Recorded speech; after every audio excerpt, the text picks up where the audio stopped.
최근 영국의 BBC에서는 갈수록 증강되는 중국의 군사력을 견제하며 중국이 세계 군사력 경쟁에서 승리할 수 있었던 이유 라는 무시무시한 제목의 기사를 작성하였습니다.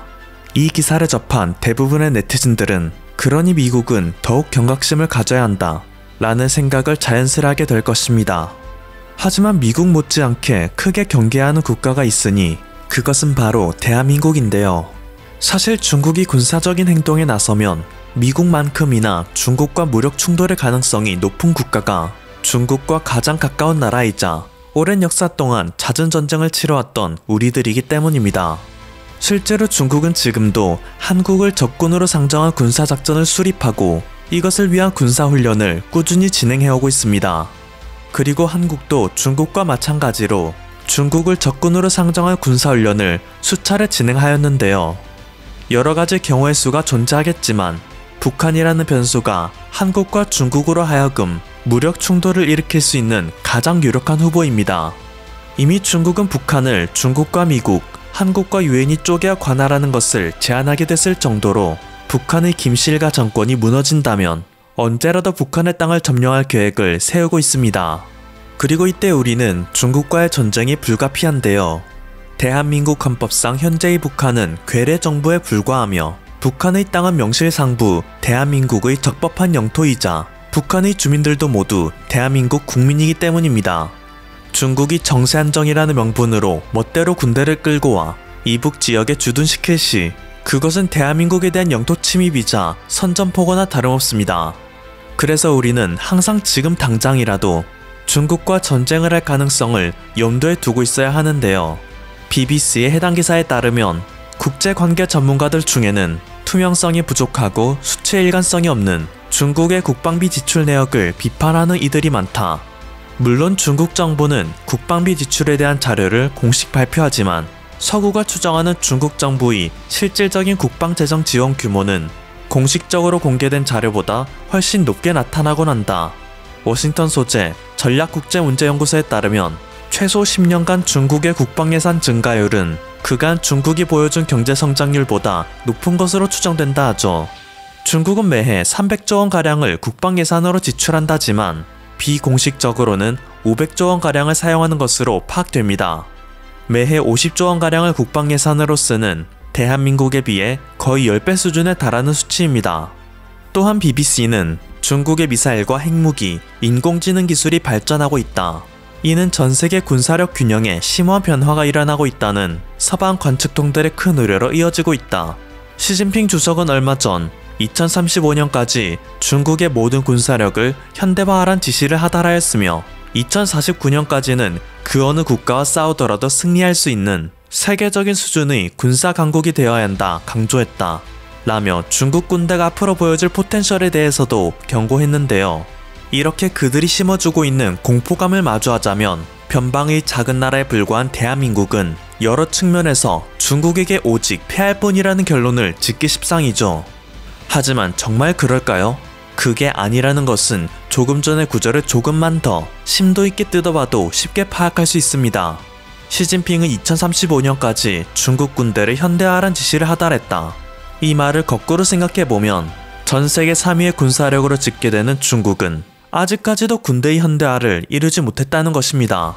2022년 현재를 기준으로 그 정도의 물량이라 하면 응당 갖고 있어야 하는 전투력에도 한참 못 미칠 정도로 사실 중국의 전력은 뻥튀기된 면이 많다는 것인데요.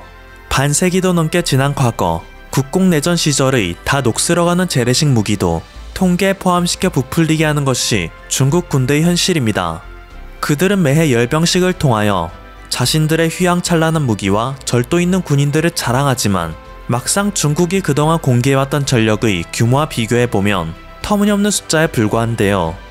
가장 상태가 좋은 무기들만 세계에 내보이고 다 녹슬어가는 무기들은 애써 감춘다는 뜻이죠. 그나마 그들이 겉으로 자랑하는 무기 중 우리가 견제해야 할 가장 높은 위험 요소의 무기는 핵무기인데요. 얼마 전 미국의 군사위성이 포착한 바 중국 신장 등 3곳에서 300개가량의 핵미사일 경납고가 신설되고 있는 것이 확인되었습니다. 2021년 기준으로 중국은 272발 핵탄두를 보유하고 있다는데 현재 추정으로는 2017년에는 700발, 2030년에는 1000발로 그 수가 급격히 증가할 전망이라고 하죠. 그렇게 중국을 견제하기 위해서는 무엇보다도 핵미사일에 대응할 방안이 가장 시급할 문제일 것입니다. 핵이 없는 한국 입장에서는 이미 진 게임이 아니냐는 허탈함이 들 수 있겠지만 따지고 보면 그렇지도 않은 것이 현재의 한국 상황입니다. 아직 한 달도 지나지 않은 지난 12월 14일 미국 외교협회가 발간하는 잡지인 포린 어페어스에서는 매우 의미심장한 보고서를 공개하였습니다. 50명 이상의 외교안보 전문가가 향후 10년 내로 핵무기 보유국이 늘어날 것이라고 답하였는데 이 중 한국이 가장 유력한 다크호스라는 것에 대해 그 누구도 반론을 제기하지 않았다는 것이죠. 조지 페르코비치 카네기 국제평화재단 연구부 이사장, 셰런 스쿼서 나이 조지 워싱턴대 엘리어스쿨 연구교수, 케이틀린 텔머지 조지타운대 에드먼드 월시스쿨 부교수, 프란체스카 지오바니니 하버드 케네디 스쿨 교수, 루이스 던 전 핵확산 금지 조약 검토회의 미국 대사, 비핀 나랑 매사추세츠 공과대 교수 등이 한국은 10년의 핵무기를 보유하게 될 것이라는데 강력한 동의를 표했습니다. 현재 한국의 지정학적, 군사균형적 위치는 한국의 핵보유 흐름을 가속화시킬 수밖에 없다는 것인데요. 사실 이미 한국은 과거 비공식적으로 비밀 핵물질 실험을 통해 플루토늄을 보유했다는 보고가 있기도 했습니다. 이것은 바야흐로 20년 전인 2004년 국제원자력기구에서 직접 밝힌 내용이죠. 한국은 1982년 국제원자력기구에 신고하지 않은 채로 98%의 농도 플루토늄 0.7g을 추출한 것으로 보인다. 또한 2000년에는 레이저 동위연소 분리 실험을 통해 77% 농도의 우라늄 0.2%를 생산한 것으로 보인다. 통상적으로 플루토늄은 93% 이상의 순도, 우라늄은 90% 이상의 순도를 가졌을 때 무기급으로 분류한다는 점을 감안하면 한국은 1982년 이미 무기화 가능한 플루토늄을 보유하였으며 2000년에는 우라늄을 대량 생산할 수 있는 능력도 이미 보유하게 될 수 있었던 것으로 추정된다. 이 당시 국제원자력기구는 이 보고서를 발간하며 한국 정부가 시의적절한 보고를 하지 않았다는 것은 심각한 우려사항이라며 한국을 견제하는 태도를 취했고 한국에 대하여 강도 높은 조사를 시작하였지만 한국이 모든 외교 여력을 동원하여 설득한 끝에 해당 사건은 어찌저찌 넘어갈 수 있게 되었습니다. 이때의 사건은 한국을 사실상 핵무기 보유 잠재 국가로 만들었고 언제든지 핵무기를 대량 생산할 수 있는 능력으로 인해 사실상 중국이 제 아무리 핵무기를 늘려간다고 한들 한국이 가진 해구산을 뚫을 수는 없다는 결론으로 귀결되게 하죠. 이렇게 비대칭 전력인 핵무기를 배제하고 나면 중국과 한국의 전면전은 오로지 육해 공군의 충돌만 남을 것입니다. 그런데 사실 여기에서도 배제해야 할 두 케이스가 남는데요. 우선 양국의 공군이 충돌하는 상황입니다. 사실 이름부터 무시무시한 헬파이어 미사일조차 불발탄으로 전락하여 바닥에서 통통 튈 뿐인 중국에게 겉으로 보이는 전력이 무슨 큰 의미가 있겠냐마는 한국은 중국의 공군 전력을 전부 무효화시킬 능력을 이미 보유했습니다. 대표적으로 전 세계적으로 이미 그 성능을 인정받은 각종 대공 미사일을 예로 들 수 있겠는데요. 닭이는 PAC 레이더를 이용하여 최소 속도 마하 4, 최대 유효 사거리 40km인 지대공 미사일, 천공 미사일이 대한민국의 영토를 든든하게 지킬 것이며 2020년 국방과학연구소가 실사격 시험 영상을 공개한 대한민국 최초의 함대공 유도탄 방어 유도 무기인 해궁은 황해에서 중국의 공군 미사일 침투를 사전에 차단할 것입니다. 지난 12월 해궁의 제작사인 LIG 넥스원은 해궁의 품질 인증 사격이 성공적으로 완료되어 이제 본격적인 양산 체계에 돌입한다고 선언했는데요.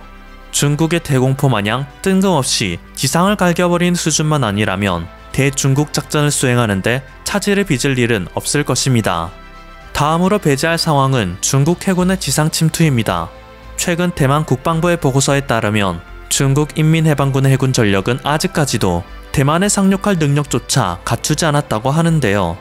코앞의 대만에도 상륙하지 못하는 능력인데 신이 내린 천연 요새인 한반도에 상륙할 수 있을 리가 없죠. 한국의 황해는 그 자체로 자연 요새나 마찬가지입니다. 복잡한 해안선과 해류, 조수간만차와 갯벌로 인해서 이곳으로 상륙하는 것은 불가능에 가깝습니다. 한국 전쟁 당시 인천 상륙 작전에 성공한 것이 기적이나 다름없었다는 말이 괜히 나오는 것이 아닌데요. 이곳에는 한국군이 기뢰만 적당히 깔아놔도 중국이 미국에 대항하기 위해 매해 천문학적인 예산을 쏟아부으며 준비해놓은 해군 전력은 한국의 해안에 닿기도 전에 전부 폭침될 것입니다. 굳이 기뢰가 아니더라도 지난 몇 년 사이에 급속도로 성장한 한국의 해군 전력은 이지스함과 잠수함 부대를 이용하여 중국 해군의 침투를 충분히 막고도 남습니다. 익히 알려졌다시피 모두가 무시했던 대한민국의 잠수함 부대는 과거 미국과 영국 등 전 세계 엘리트 잠수함 부대가 참가한 훈련에서도 유일하게 단 한 번의 폭침도 없이 오직 상대 국가들의 잠수함에 구멍만 뚫고 다닌 전력이 있기에 중국 해군 선단 사이를 재빠르게 돌아다니며 선체 바닥에 구멍을 뚫고 다닐 수 있죠. 강원도 화천군에 오랑캐의 무덤인 파로가 생겼듯 우리의 황해가 파로해라는 이름으로 개명할지도 모르는 노릇입니다. 그리고 설령 중국 해군이 각고의 노력 끝에 우리 해안에 닿았다고 할지라도 멀리서 건프레이크를 말아먹으며 지켜보던 대한민국 육군이 이미 배치해놓은 자주포 등으로 인해 해안에 발을 들여놓자마자 전부 몰살되는 것은 모두가 부정할 수 없는 시나리오겠죠. 여기서 이제 우리의 마지막 시나리오가 나옵니다. 아예 전투의 성립조차 불가능한 나머지 시나리오를 모두 배제하고 그나마 중국이 한국을 대상으로 개전을 할 만한 육군 간의 대립이 최후의 시나리오인데요. 대한민국 군대를 다녀온 시청자라면 이쯤 돼서 모두가 결론을 예상할 수 있을 것입니다. 육군 대 육군의 전투는 중국에게 필패입니다. 사실 지구상에서 육군 전투력으로만 비교할 때 한국에 대항할 수 있는 국가는 미국뿐이라는 말도 있기 때문인데요. 영상의 앞에서 언급되었듯 중국의 전력은 너무나도 심하게 뻥튀기 된 나머지 다 녹슬어가는 재래식 무기가 전력의 대부분을 차지합니다. 특히 육군 전력의 핵심이라고 볼 수 있는 3.5세대 이상의 최신식 전차는 고작 800대에 불과합니다. 하지만 한국은 K2 흑표로 대표되는 3.5세대 최신식 전차만 무려 1600대 이상 보유하고 있죠. 심지어 얼마 전에는 합동참모본부가 K2 흑표의 4차 양산을 결정 내렸기 때문에 한국의 3.5세대 전차는 더 늘어날 것으로 보이는데요. K2 흑표 4차 양산 계획은 여태까지 진행해왔던 1, 2, 3차를 통틀어서도 가장 많은 180세대의 규모에 달합니다. 또한 한국의 자주포 전력도 전 세계적으로 인정받는데 K9과 K55 등을 합쳐 총 3,000문가량을 보유하고 있죠. 그 중에서도 K9은 세계적인 베스트셀러이자 스테디셀러인데요. 구경 155mm 52구경장의 K9 자주포는 52구경장 자주포로는 독일에 이어 세계에서 두 번째로 개발되어 지난 20년간 전세계 자주포 수출 시장에서 K9 자주포 물량이 48%를 차지할 정도라고 합니다. 세계 최강의 자주포라는 평가를 받아왔던 독일 판저 아우비체보다 높은 실적이죠. 한문 단독으로 타임온 타겟 여러 발을 사격하여 포탄을 표적에 동시 명중시키는 사격이 가능하며 길이 8m에 달하는 포신에서 발사하는 포탄의 최대 사거리는 40km에 달할 정도로 매우 강력한 스펙을 지녔습니다. 자동화된 사격 통제 장비, 포탄 이송과 장전 장치로 급속 발사 시 15초 이내에 초탄 3발을 발사하고 3분간 분당 8발, 1시간 동안 분당 3발이 가능한 이 포는 파리파리 민족을 대변함과 동시에 한국전쟁 당시 포전력이 딸려 피눈물을 흘렸던 한국의 한풀이를 제대로 하고 있는 대표 전력입니다. 심지어 산악 지역이 많고 기후가 변덕스러운 한반도 특성에 맞춰 1000마력 디젤 엔진을 장착하고 산악 지역은 물론이고 평원, 설원, 정글, 사막 등 다양한 환경에서 주행하며 사격 후 신속한 진지변화 전술에 최적화된 K9은 지역을 가리지 않고 다양한 국가에 판매되어 현재는 터키, 폴란드, 인도, 핀란드, 노르웨이, 에스토니아 등이 운용하고 있습니다. 지난 12월에는 호주군이 1조 원을 지불하여 한국의 K9 자주포 30문과 K10 탄약 운반 장갑 15대를 도입하여 K9 클럽에 가입하기도 했죠. 이러한 한국의 포방부와 맞닥뜨리게 된다면 제 아무리 인산인해 전술을 펼치는 중국이라 한들 접근하기도 전에 녹아내리는 대참사를 맞이하게 될 것입니다. 만에 하나 극히 소수의 전력이 우리 국토에 침투하여 내부에서부터 비밀스러운 게릴라 전술을 펼친다고 하더라도 이들은 하루도 지나지 않아 몰살당할 수밖에 없는데요.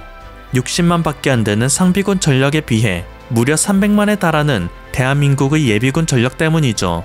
기습 침투한 중공군이 민간인들 사이에서 방심하는 순간 어디에서 튀어나왔을지 모를 300만의 숙달된 전투병기가 독자적인 작전 수행이 가능한 곳이 대한민국입니다.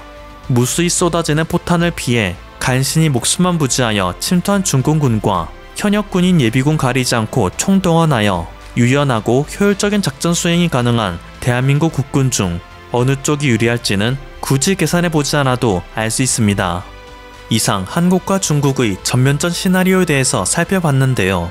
왜 한반도에서의 전면전만 다루는 것이냐 라는 항의가 들어올 수 있지만 우리가 자랑하는 현무미사일 등을 운용하면 중국 본토에 막대한 타격을 줄 수 있다는 문제는 차치하고서라도 우리는 중국 영토에 대한 욕심이 1도 없습니다. 그 넓은 영토를 지니고도 만족 못하는 욕심덩어리 독재 공산국가 중국만이 가만히 있는 한국을 늘 때리는 것이 팩트이죠.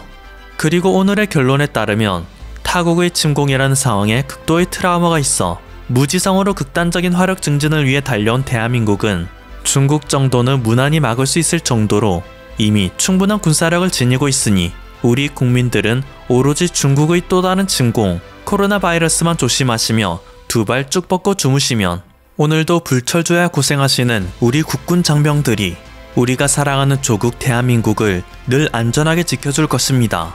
대한민국 국군 파이팅! 지금까지 퍼플튜브였습니다.